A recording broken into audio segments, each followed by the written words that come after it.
Hello guys, my name is Vikram. Welcomes you to Strive for Progress. Topic आपको पता लग गया होगा, चलिए स्टार्ट करते हैं। यहाँ पे आपको एक ब्रेन का डायग्राम नजर आ रहा है, तो इसके सबसे पहले हम पार्ट्स देख लेते हैं कौन कौन से हैं। ब्रेन में मेनली 3 पार्ट्स होते हैं, फोर ब्रेन, मिड ब्रेन और हिंड ब्रेन। लेकिन यहां पे जो मैं आपको लेबल करूंगा वो आगे उसके जो मेनली 3 पार्ट हैं मैं उनको लेबल करूंगा। सबसे पहले किनको लेबल करूंगा मैं, जो आगे मेन 3 पार्ट हैं। एक तो ये वाला जो पार्ट होता है इसको बोलते हैं सेरेब्रम। पूरे ब्रेन का 80% पार्ट क्या होता है, सेरेब्रम होता है, जिसको लार्जेस्ट पार्ट बोल सकते हैं पूरे ब्रेन का। उसके बाद जो आपको ग्रीन सी स्ट्रक्चर दिख रही है इसको बोला जाता है सेरेबेलम। सेरेबेलम जो कि क्या है, सेकंड लार्जेस्ट पार्ट है ब्रेन का। उसके बाद जो आपको यहां पे ब्लू कलर में जो नीचे की तरफ दिख रहा है इसको बोला जाता है brain stem. Brain stem clear. और मेनली तो 3 पार्ट हो चुके हैं हमारे ब्रेन के। अब ये जो ब्रेन स्टेम है वो आगे किससे कनेक्ट होता है आपको पता है, इसको बोलते हैं स्पाइनल कॉर्ड। आगे ये कनेक्ट है स्पाइनल कॉर्ड से। मेनली इसके 3 ही पार्ट हैं, सेरेब्रम, सेरेबेलम और ब्रेन स्टेम। क्लियर।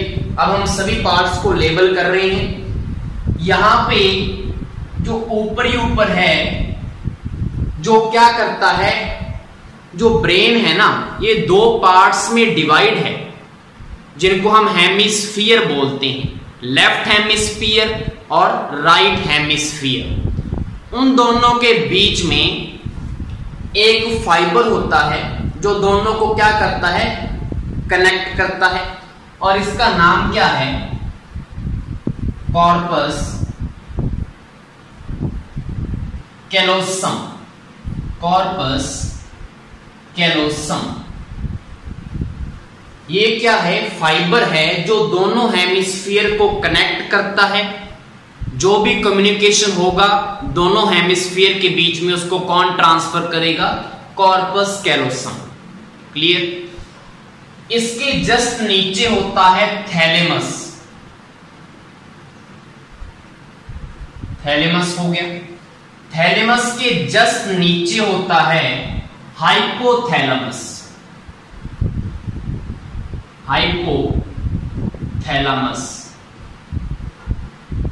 क्लियर।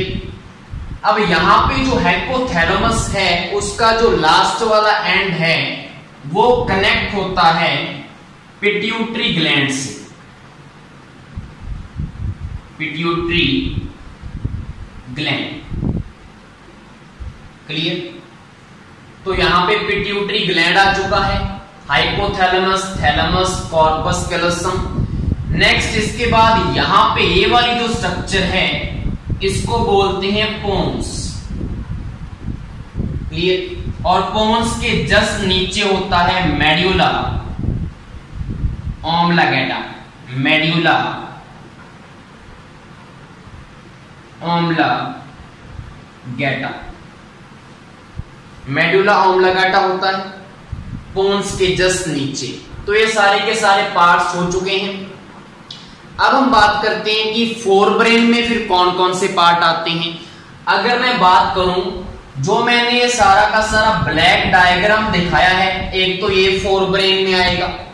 उसके बाद यहां पे जो होता है ये वाला जो स्ट्रक्चर है कॉर्पस कैलोसम, ये भी किस में आएगा, फोर ब्रेन में ही आएगा। उसके बाद थैलेमस हो गया, हाइपोथैलेमस हो गया, पिट्यूटरी ग्लैंड हो गया, ये भी सारे किसका पार्ट हैं, फोर ब्रेन का।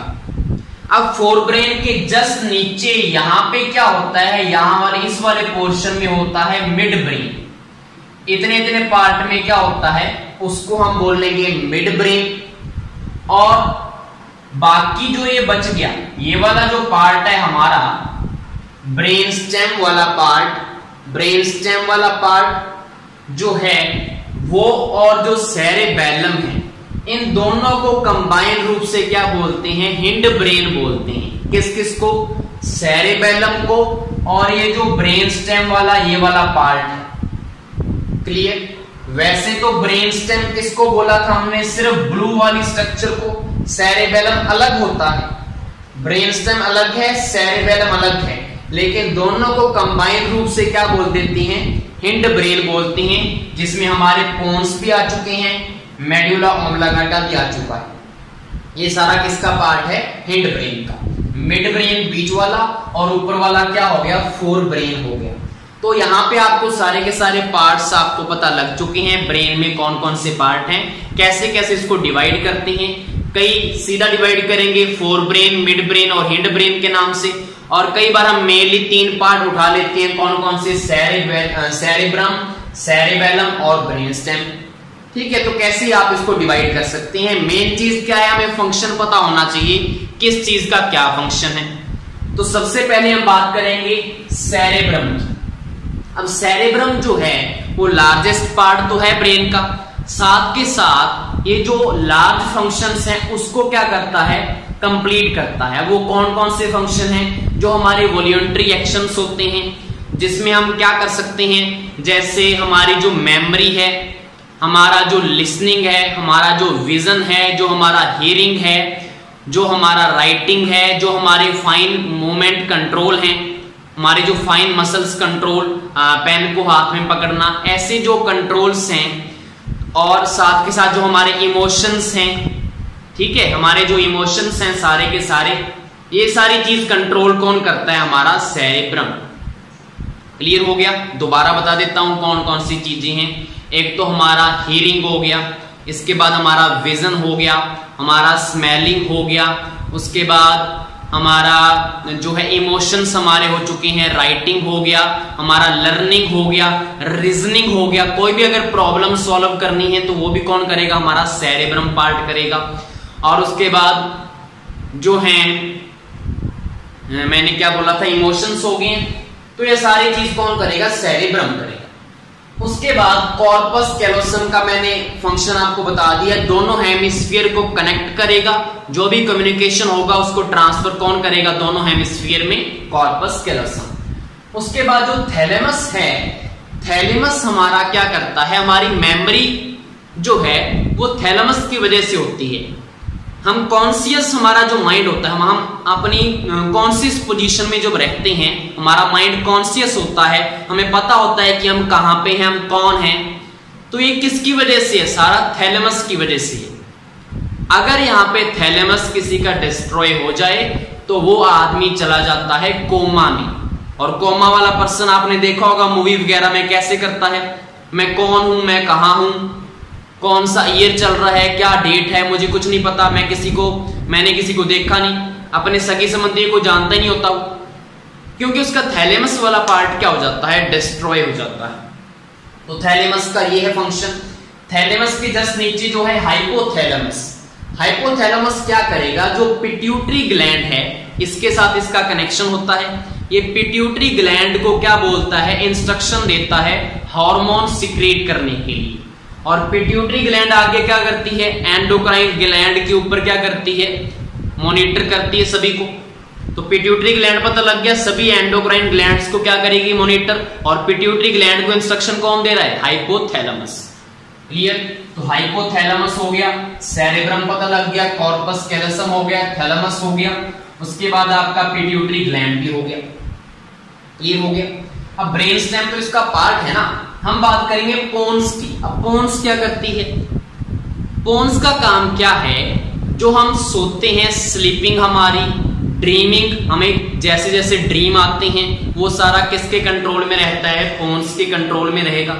साथ के साथ पोन्स का क्या काम है? ये क्या करती है? कनेक्ट करती है अपर ब्रेन को लोअर ब्रेन से कनेक्ट करती है। जो भी सिग्नल आते हैं उसको रेस्ट ऑफ द ब्रेन उसको भेजती है। मतलब ब्रेन के सेवरल पार्ट्स हैं, उनमें एक सिग्नल कौन भेजेगा? पोन्स भेजेगी। पोन्स का वर्क कंप्लीट। ठीक है। उसके बाद मेडुला ऑब्लांगेटा क्या करता है? जो भी हमारे इनवॉल्यूंटरी एक्शंस हैं, जैसे कि हमारा ब्लड प्रेशर हो गया, हमारा ब्रीथिंग रेट हो गया, हमारा उसके बाद हार्ट रेट हो गया, ठीक है। उसके बाद और क्या कह सकते हैं हम, हमारे इनवॉल्यूंटरी एक्शन में और क्या चीज आएगी, ये चीजें आती हैं। हमारा स्लीपिंग हो गया, हमारा स्वेलिंग हो गया, हमारा निगलना, हमारा कफिंग हो गया, खांसी आना, उसके बाद हमारा स्नीजिंग हो गया, उसके बाद और क्या सकता है इसमें, स्नीजिंग आ गया, कफिंग आ गया, उसके बाद मैंने बोला है आपको स्लीपिंग हो गया, वेक हो गया, मतलब हमने कब उठना है, मतलब जो स्लीपिंग साइकिल है वो भी सारी चीजें इसमें आई जाएगी। तो सारा का सारा कौन कंट्रोल करेगा, मेडुला ऑब्लांगेटा करेगा। वॉमिटिंग हो गया, सारे फंक्शन कौन करता है, मेडुला ऑब्लांगेटा। उसके बाद हम बात करेंगे सेरेबेलम की। तो सेरेबेलम क्या करता है, हमारा जो है बॉडी का जो पोस्चर है या बॉडी का जो बैलेंस है वो मेंटेन करता है, साथ के साथ ये कोऑर्डिनेट करता है मसल्स को। मसल्स को कोऑर्डिनेट भी कौन करेगा, सेरेबेलम करेगा। बॉडी का पोस्चर हो गया, बॉडी का बैलेंस बना के रखता है सेरेबेलम। उसके बाद हाइपोथैलेमस का एक और फंक्शन था। हाइपोथैलेमस क्या करेगा, पिट्यूटरी ग्लैंड को तो इंस्ट्रक्शन देगा ही, साथ के साथ ये बॉडी का जो टेम्परेचर है उसको भी मेंटेन करता है, ठीक है। बॉडी का क्या टेम्परेचर होना चाहिए उसको भी कौन मेंटेन करता है, हाइपोथैलेमस। तो ये सारे के सारे फंक्शन थे हमारे ह्यूमन ब्रेन के। और यहाँ पे मैं आपको बात बता दूं, हमारा जो ब्रेन है दो हेमिस्फीयर में बटा हुआ है, लेफ्ट हेमिस्फीयर और राइट हेमिस्फीयर।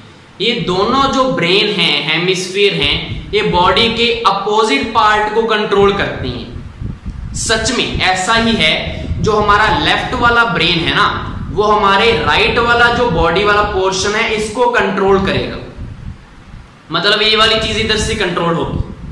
और जो राइट वाला ब्रेन है वो किसको कंट्रोल करेगा, लेफ्ट वाली बॉडी वाली स्ट्रक्चर को। तो हम ये बोल सकते हैं कि अगर हमारे राइट वाले में अगर कोई स्ट्रोक हो जाए, अज्ञात हो जाए, तो हमारा कौन से वाला जो पार्ट है अच्छे से काम नहीं करेगा, लेफ्ट वाला। हमारी जो लेग्स हैं, जो हम पैरालाइज हो सकते हैं, हमारी लेफ्ट वाला जो बॉडी वाला चीज है वो वीक हो सकता है। मतलब ये अपोजिट जो है डायरेक्शन में काम करते हैं दोनों हेमिस्फीयर। होप सो आपको ये टॉपिक क्लियर हो गया होगा। Thank you.